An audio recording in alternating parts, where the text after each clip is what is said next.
जब तक middle class खुद बरसरे इख्तिदार नहीं आएगी, मिडिल क्लास का कोई एहसास नहीं करेगा। यानी जो भी पाकिस्तान के 78 साल की तारीख में आया ना, उसने कहा जी मुझे आप वज़ीर आज़म बनाएं, मैं ये कर दूंगा, मैं ये करूंगा। अगर आप मुझसे या अवाम राज तहरीक से इसलिए उम्मीद लगा रहे हैं कि इकरारुल हसन आएगा और ये करेगा और इकरारुल हसन बदलेगा और इकरारुल हसन इंकलाब लाएगा, तो फिर आप गलती पर हैं।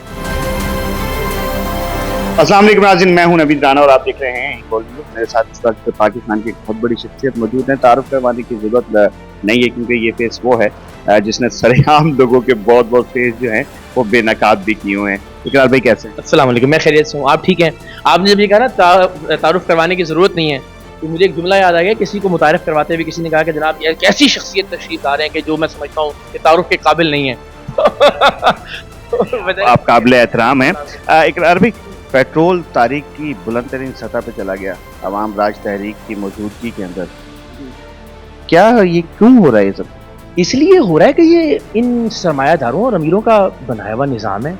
इसमें IMF अगर आएगा तो वो भी यही कहेगा कि गरीबों पे पेट्रोल बम गिराओ। वो कभी नहीं कहेगा कि अपने अल्ले तल्ले कम करो, अपने शशके कम करो, अपनी प्रोटोकॉल की गाड़ियाँ कम करो, अपने जो सैकड़ों डिशेज होती हैं तुम्हारे सरकारी डिनर्स के अंदर, इनको खत्म करो।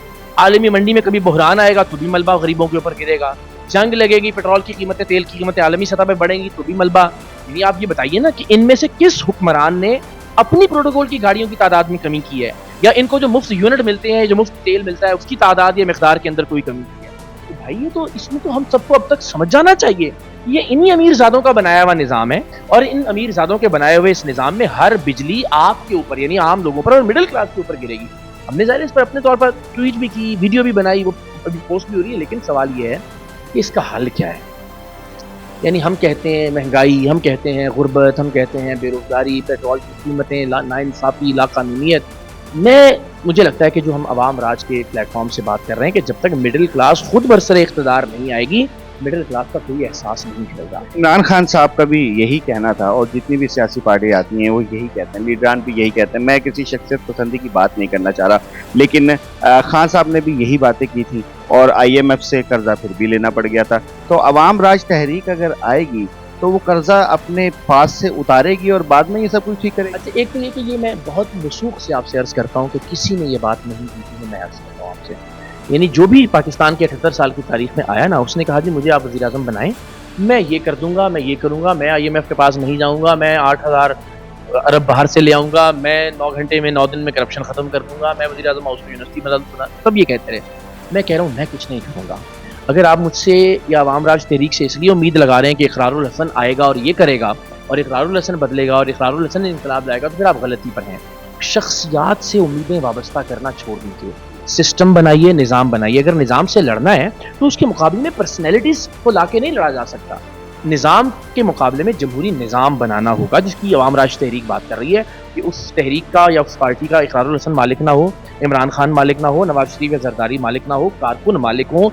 कारकुनान के अंदर मेरिट और इंटरनल डेमोक्रेसी के जरिए लोग ऊपर आएँ और जो सबसे बेस्ट लोग हैं, चाहे वो किसी गली में बैठा हुआ है इस वक्त, चाहे वो किसी यूनियन काउंसिल में है, किसी छोटी तहसील में है, पंजाब में, KPK में, सिंध में, बलूचिस्तान में, वो वहाँ से आते आते इस पार्टी के ऊपर बतौर चेयरमैन अपना किरदार अदा करें और मुल्क का वज़ीर आज़म बने। जब आप सबसे काबिल लोगों को आगे लाने का एक सिस्टम बना देंगे, जब वो लोग आएंगे तो वो बेहतर फैसले करेंगे। मुझसे अगर आप पूछे ना कि IMF का मैं क्या फैसला करूंगा, तो मैं फैसला नहीं करूंगा।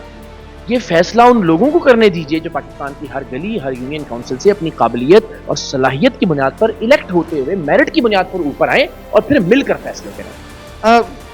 आप क्या समझते हैं कि जवाद अहमद साहब ने भी यही सारी बातें की हैं जो आप कर रहे हैं? उनका भी यही मौक़िफ़ है कि उनसे पूछा जाता है तो वो कहते हैं कि मैं हूं वो बंदा कि जो ऐसे कर सकता है। अवाम राज तहरीक में बेशक आपने कोई ओहदा नहीं लेना, लेकिन बातें तो वही हैं आपकी भी कि हम वो बंदे लेकर आ सकते हैं, हम वो बंदे इलेक्ट करवा सकते हैं। जवाद अहमद साहब और आपने कोई ज़्यादा मुझे फ़र्क नहीं लग रहा। ज़मीन आसमान का फ़र्क है। एक तो ये कि जवाद भाई ज़ाहिर है पूरी पार्टी के चेयरमैन है जो उनकी जमात है, तो मैं तो पहले दिन से कह रहा हूँ कोई मनसब, कोई ओहदा या कोई इख्तियार मेरे पास नहीं होगा, पहली बात। दूसरी गुजारिश ये है कि मैं ये नहीं कह रहा कि हम वो बंदे लेकर आएंगे और वो बंदे इस मुल्क की तकदीर बदलेंगे। मैं तो सादा सी बात कर रहा हूँ कि भाई दुनिया भर में जो सिस्टम राइज है, चाहे वो लेबर पार्टी है, चाहे वो कंजर्वेटिव पार्टी है, चाहे दुनिया भर की जो पॉलिटिकल पार्टियाँ जिस तरह की होती हैं, भाई वैसी पार्टी बना लें जिसमें जो सबसे काबिल और बासलाहियत लोग हों वो आगे आएँ। जब आप ये सिस्टम बना लेंगे जिसमें मेरिट की बुनियाद पर शानदार तरीन लोग अपने अपने मनसब तक आएंगे तो अच्छे फैसले करेंगे।